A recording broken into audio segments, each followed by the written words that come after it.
Dear 10th standard students, இன்னைக்கு நம்ம என்ன பார்க்க போறோம் அப்படின்னா half yearlyக்கு தேவையான கான்செப்ட் பேசிஸ் சம்ஸ்ல செகண்ட் பார்ட் பார்க்க போறோம். யூனிட் 4 பாருங்க. யூனிட் 1 2 3க்கு ஆல்ரெடி நம்ம வந்து எதெல்லாம் பேசிக் கான்செப்ட்ஸ் அப்படின்னு நம்ம கொடுத்துருக்கோம். ஸோ பார்க்காதவங்க அந்த வீடியோ பார்த்துட்டு வந்துருங்க.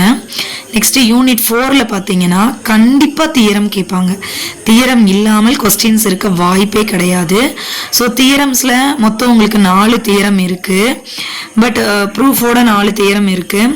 அதில் மோஸ்டாக கேட்கறது பார்த்தீங்கன்னா basic proportionality theorem, next angle bisector theorem and Pythagoras theorem. சரிங்களா, இது 3லிருந்து ஏதாவது ஒன்று வரும். இதில் மோஸ்ட்டாக இந்த பிபிடி தியரம் தான் ரிப்பீட்டடாக உங்களுக்கு கேட்டுக்கிட்டே இருக்காங்க. ஸோ அதில் கொஞ்சம் ஃபோக்கஸ்டாக இருங்க. Next ABT and Pythagoras theorem அதையும் பார்த்துக்கோங்க. அதே மாதிரி 5 மார்க் சம்ஸ்க்கு பார்த்தீங்கன்னா பித்தகரஸ் தியரம் யூஸ் பண்ணுற கான்செப்ட்லேருந்து 5 மார்க் சம் வரலாம். அடுத்து medians R angle bisectors R கன்கரண்ட்னு இது எக்ஸாம்பிளில் இருக்கும், இது எக்ஸசைஸில் இருக்கும். இந்த சம்ஸ் வர வாய்ப்பு இருக்குது. இந்த 3 விஷயந்தான் இருக்குது 4th யூனிட்டை பொறுத்தளவுக்கு. தீரம் கண்டிப்பாக தீரம் வருங்க. அதனால் நீங்கள் 3 தீரத்தில் ஏதோ ஒரு தீரத்தை எழுதுறதுக்கு ரெடி ஆகிற அளவுக்கு அந்த 3 தீரத்தை ப்ராக்டிஸ் ஆகிக்கோங்க. 3 தீரத்தை படிக்கும் பொழுதும் பிக்சர் வரைஞ்சி நீங்கள் தீரத்தை படிச்சீங்க அப்படின்னா கண்டிப்பாக உங்களுக்கு தீரம் நல்ல மெமரியில் இருக்கும். சரிங்களா, நெக்ஸ்ட்டு யூனிட் 5ல பார்த்தீங்கன்னா ஏரியா ஆஃப் குவாடிலேட்ரல், இது 5 மார்க்கில் கேட்கலாம்.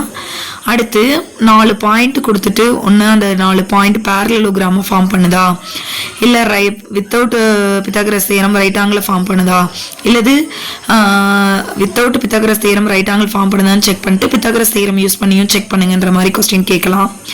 அல்லது ட்ரப்பீசியமை ஃபார்ம் பண்ணுதா அப்படின்னு கொடுத்துருப்பாங்க. ஸோ ஸ்லோப் கான்செப்டில் இது கேட்கலாம். அடுத்து find the equation of the straight line passing through median or altitude அப்படின்ற ஒரு கான்செப்ட் இருக்குது. அல்லது இன்டர்செப்ட்ஸ் கொடுத்துட்டு உங்களுக்கு ஈக்குவேஷன் கண்டுபிடிக்க சொல்லலாம். ஸோ இது உங்களுக்கு 5 மார்க்கில் வர வாய்ப்பு இருக்குது. அடுத்து பார்த்தீங்கன்னா find the equation of the straight line, point of intersection கொடுத்துருவாங்க. அதாவது 2 ஈக்குவேஷன் கொடுத்து அது 2 பாயிண்ட் ஆஃப் இன்டர்செக்ஷன், அந்த பாயிண்ட்டும் இந்த பாயிண்ட்டும் அவங்களுக்கு லைனை ஃபார்ம் பண்ணுவோம். அப்போ அந்த லைனோட ஈக்குவேஷன் என்ன அப்படிங்கிற கான்செப்டில் கொடுப்பாங்க. இதில் எக்ஸசைஸில் இருக்கிறது எல்லாமே வந்துட்டு சேம் தான். ஸோ நான் சொன்ன கான்செப்டில் நீங்கள் என்ன பண்ணுங்கள், நோட்டை வந்து 3 ஈக்குவல் பார்ட்ஸாவோ அல்லது 4 ஈக்குவல் பார்ட்ஸாவோ பிரிச்சுட்டு அதில் ஒரு கான்செப்டை தான் போட போகிறீங்க. பட் டிஃப்ரெண்ட் சம்ஸ் போட போகிறீங்க அப்படின்னா ஒரே பேஜில் கவர் பண்ணிடுங்க. அப்போ உங்களுக்கு என்ன ஆகும்னா இந்த கான்செப்ட் படித்த ஐடியாவும் கிடைக்கும், சம்ஸை வந்து கிளியராக பார்த்து முடிச்சிடலாம். சரிங்களா, இல்லைன்னா 10 பக்கம் நம்ம எழுதின மாதிரி இருக்கும். ஆனால் வந்து என்ன படித்தோம்னே நம்மளால் வந்து ஞாபகம் வச்சுக்க முடியாது. அதனால் ஒரு கான்செப்ட் போடுறீங்கன்னா ஒரே பேஜில், தட் மீன்ஸ் நோட்டை வந்து உங்களோட வெர்டிக்கலாக இருக்கிறத ஹரிசாண்டலாக திருப்பிட்டு லைன்ஸ் போட்டு பார்ட்டிஷன்ஸாக பிரிச்சுக்கோங்க. பிரிச்சுட்டு அதுலேயே போட்டு பாருங்கள். சரிங்களா, நெக்ஸ்ட்டு யூனிட் 6 பொறுத்தளவுக்கு எக்ஸசைஸ் 6.1லேருந்து உறுதியாக ஒரு 5 மார்க் வரும். அடுத்து angle of elevation depression, angle of elevation and depression இது கம்பைன் ஆன மாதிரி உங்களுக்கு சம்ஸ் வரலாம். சரிங்களா, இதில் மோஸ்ட்டாக அந்த ஆப்போசிட் சைடில் சிப்ஸ் வர மாதிரி சம்ஸ் வந்து கேட்டுக்கிட்டே இருக்காங்க. ஸோ கொஞ்சம் அதை நீங்கள் பார்த்துக்கங்க. அதில் வந்து சில சமயம் 2 டிஸ்டன்ஸை கொடுத்துட்டு லைட் ஹவுஸோட ஹைட்டை கேட்குறாங்க, இல்லை லைட் ஹவுஸோட ஹைட்டை கொடுத்துட்டு 2 சிப்ஸ்க்கு இடையில இருக்கக்கூடிய டிஸ்டன்ஸ் என்னன்னு கேட்குறாங்க. ஸோ அது ஆங்கிள் ஆஃப் எலிவேஷன்லேயும் கேட்குறாங்க, டிப்ரெஷன்லேயும் கேட்குறாங்க. ஸோ அந்த சம்ஸ்க்கு கொஞ்சம் இம்பார்ட்டன்ஸ் கொடுத்து பார்த்துக்கங்க. சரிங்களா, இவ்வளோ தாங்க 6.1ல் இருக்கிறது. ஆனால் இதை பார்த்தா நமக்கு பெரிய விஷயமாட்ட தெரியும். சரிங்களா, அதே மாதிரி சாப்டர் 5 வந்து நீங்கள் எப்படி ஞாபகம் வச்சுக்கலாங்கிறதுக்கும் நம்ம ஒரு வீடியோ கொடுத்துருக்கோம். ஸோ அந்த வீடியோவையும் கொஞ்சம் போய் பாருங்கள். சரிங்களா, என்னென்ன வேர்ட்ஸ் வந்தால் என்னென்ன கண்டுபிடிக்கணும், என்ன மாதிரியான வேர்டு இருந்தால் அந்த கொஸ்டினில் நீங்கள் என்ன ஃபைன் பண்ணணுங்கிறதுக்கான ஒரு ஈஸியான வீடியோஸ் கொடுத்துருக்கோம். அதையும் போய் பாருங்கள். சரிங்களா, அடுத்து யூனிட் 7 பொறுத்தளவுக்கு ஃப்ரஸ்டம் ஷேப் கேட்பாங்கங்க. அதில் வால்யூம் கேட்கலாம், அல்லது டிஎஸ்ஏ கேட்கலாம், சிஎஸ்ஏ கேட்கலாம். ஃப்ரஸ்டம் கண்டிப்பாக வரும். சரிங்களா, அப்படி இல்லை அப்படின்னா கம்பைன்டு ஷேப்ஸ், அதாவது 2 ஷேப்ஸ் ஒன்றா வர மாதிரி, 3 ஷேப் ஒன்றா வர்ற மாதிரி, அதோட டிஎஸ்ஏ என்ன, இல்லை அதோட வால்யூம் என்ன, ஸோ அந்த மாதிரி கம்பைன்டு ஷேப்ஸ் வர்றது இருக்கலாம். அல்லது கன்வர்ஷன் ஆஃப் கன்வர்ஷனா ஒரு ஷேப்பை இன்னொரு ஷேப்பை கன்வெர்ட் பண்றாங்க இல்லைங்களா, அதுல வால்யூம் சேஞ்ச் ஆகாம ரெண்டு வால்யூமை ஈக்குவேட் பண்ணி ஆன்சர் கண்டுபிடிப்போம் இல்லைங்களா. ஸோ அதுல இருந்து வரலாம். அதுவும் அதே மாதிரி தான். நீங்க வந்து என்ன பண்ணுங்க, நோட்டை பிரிச்சுட்டு அங்கங்கேயே போட்டீங்க அப்படின்னா என்ன ஷேப்பை என்னவா கன்வெர்ட் பண்றோம், ஒரு ஷேப்பை இன்னொரு ஷேப்பா கன்வெர்ட் பண்ணும்போது என்ன மாறாது நமக்கு அப்படிங்கிற ஒரு நல்ல ஐடியா கிடைக்கும் உங்களுக்கு. சரிங்களா. அடுத்து TSA CSA and volume of the shapes. ஏதாவது ஒரு ஷேப்போட வால்யூம் கண்டுபிடிக்க சொல்லலாம், அல்லது டிஎஸ்ஏ சிஎஸ்ஏ ரெண்டையும் கண்டுபிடிங்கன்னு கேட்கலாம், இல்லை ரெண்டு ஷேப்ஸ் கொடுத்துட்டு அதோட வால்யூம்ஸை கம்பேர் பண்ணி கேட்கலாம். ஸோ இந்த இதுல இருந்து உங்களுக்கு சம்ஸ் வரலாம். சரிங்களா. அடுத்து யூனிட் 8 பொறுத்தளவுக்கு ஸ்டாண்டர்ட் டிவியேஷன். இதில் உங்களுக்கு வந்துட்டு 4 மெத்தட் கொடுத்துருப்பாங்க. பட் நீங்கள் ஏதாவது ஒரு மெத்தடை மட்டும் தெளிவாக போட்டு பார்த்துருங்க. ஸோ அந்த ஒரு மெத்தடை வச்சு நீங்கள் மீதி எல்லா சம்ஸையும் போட்டு முடிச்சிடலாம். ஸோ ஏதோ ஒரு மெத்தடு, மீன் மெத்தட் ஆர் அசியூம்டு மீன் method R step deviation method, அப்போ அந்த இதில் ஏதோ ஒரு கான்செப்டை நீங்கள் தெளிவாக பார்த்துக்கோங்க. ஒரு கான்செப்டே எல்லா சம்முக்கும் யூஸ் பண்ணலாம். அந்தந்த சம்ம அந்தந்த மாடலில் தான் யூஸ் பண்ணணுமா அப்படின்னு எந்த கண்டிஷனும் கிடையாது. ஸோ நீங்கள் ஸ்டாண்டர்ட் டிவியேஷனை ஏதாவது ஒரு மெத்தடில் நீங்கள் படித்து வச்சுக்கோங்க தெளிவாக. அடுத்து சிவி கம்பேரிசன். 2 சப்ஜெக்டில் எது வந்து மோர் கன்சிஸ்டன்ட்டு, 2 பிளேயர்ஸில் யாரு மோர் கன்சிஸ்டன்ட், அந்த மாதிரி கேட்பாங்க இல்லைங்களா, அது கேட்கலாம். சரிங்களா.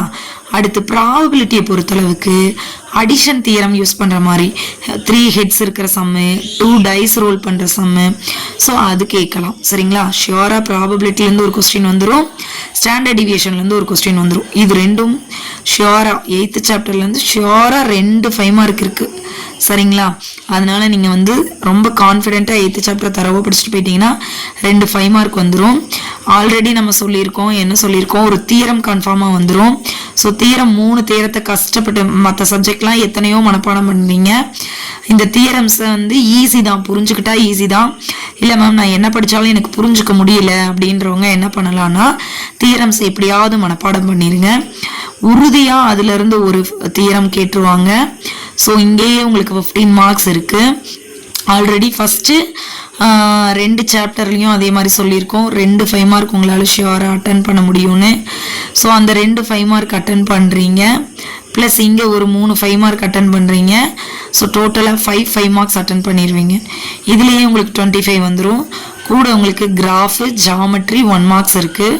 ஸோ நியர்லி அதில் ஒரு 30 வந்துடும். ஸோ 55ங்கிறது without 2 marks and others units. சரிங்களா. ஒரு 3 யூனிட் படித்தாலே வந்து கான்ஃபிடென்ட்டாக நம்மளால ஒரு 55 எடுத்துக்கலாங்கிற அளவுக்கு தைரியம் கொடுக்குற chapters unit 8, unit 1 and graph geometry 1 marks. 1 மார்க்ஸ்லையோ கிராஃப் ஜாமெட்ரிலையோ எக்காரணம் கொண்டும் காம்ப்ரமைஸ் ஆகவே ஆகாதீங்க. அதை தெளிவாக பார்த்துட்டு போயிருங்க. சரிங்களா. அது போக நீங்கள் என்னெல்லாம் படிக்கிறீங்களோ அதெல்லாம் வந்து பாஸ் ஆகணும்னு நினைக்கிறவங்களுக்கு பெரிய ப்ளஸ்ஸு. சென்டம் வாங்குறவங்க எல்லாத்தையும் தான் படிச்சாகணும், வேற வழியே கிடையாது. இருந்தாலும் எதை படித்தாலும் கான்செப்ட் பேசிஸில் படிங்க. எதையுமே வந்து மெமரைஸ் பண்ணாதீங்க, புரிஞ்சுக்க ட்ரை பண்ணுங்க. டவுட்ஸ் என்னென்ன டவுட்ஸ் வருதோ அந்த டவுட்ஸ் எல்லாம் அங்கேயே கிளியர் பண்ணிட்டு போங்க.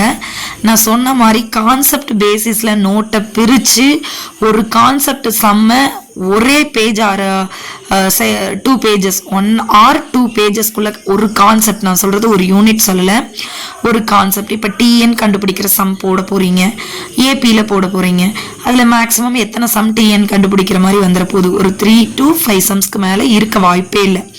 அப்போ அதையெல்லாம் ஒரு ஷீட்டில் ஒரு 5 பார்ட்டிஷனாக பிரிங்க, அல்லது 3 பார்ட்டிஷனாக பிரிச்சுட்டு அந்த பேஜ்லேயே போட்டு முடிச்சிருங்க. உங்களுக்கு அவ்வளோ ஈஸியாக அந்த கான்செப்ட் மெமரி வந்துடும். புரியுதுங்களா. ஸோ அதனால் கான்செப்ட் பேசிஸில் படிங்க, எதை படித்தாலுமே தெளிவாக படிங்க. ஃபார்முலாஸை ஒரு நோட், நீங்கள் எந்த நோட்டில் படிக்க போகிறீங்களோ இல்லை புக்கில் படிக்க போகிறீங்களோ, ஸோ கான்செப்ட் எல்லா யூனிட்டுக்குமான ஃபார்முலாஸை கரெக்டாக கான்செப்ட் பேசிஸ்லேயே எழுதி புக்லேயே வச்சுக்க போகிறீங்கன்னா ஃப்ரண்ட் பேஜில் வச்சுருங்க. நம்ம ஒவ்வொரு யூனிட்டாக தொலாவிட்டு இருக்க தேவையில்லை. ஒரு ஃபஸ்ட் பேஜ் ஓப்பன் பண்ண உடனே எல்லா ஃபார்முலாஸும் படிச்சுற மாதிரி ஆயிரும், ரீகால் பண்ண மாதிரி ஆயிரும். சரிங்களா. ரெண்டாவது, நீங்கள் படிக்கும் பொழுது ஃப்ரெண்ட்ஸ் கூட டிஸ்கஷன் பண்ணி படிங்க. இப்போ இது வந்தால் இது வரும், இந்த ஷேப் வந்தால் இது இந்த ஃபார்முலா யூஸ் பண்ணும், அல்லது இப்போ நீங்கள் ஸ்டாண்டர்ட் டிவியேஷனே படிக்க போகிறீங்க, மீன் மெத்தட்னா இந்த ஃபார்முலா, இதுக்கு இதெல்லாம் கண்டுபிடிக்கணும் அப்படிங்கிறத ஜஸ்ட்டு ஒரு டிஸ்கஷனாக வச்சுக்கிட்டிங்கன்னா சம் போடுறதுக்கு உங்களுக்கு அது ரொம்ப ஹெல்ப்ஃபுல்லாக இருக்கும். ஸோ இந்த ட்ரிக்ஸ் எல்லாம் ஃபாலோ பண்ணுங்கள். சென்டம் வாங்குறதுக்கு all the best. Thank you students.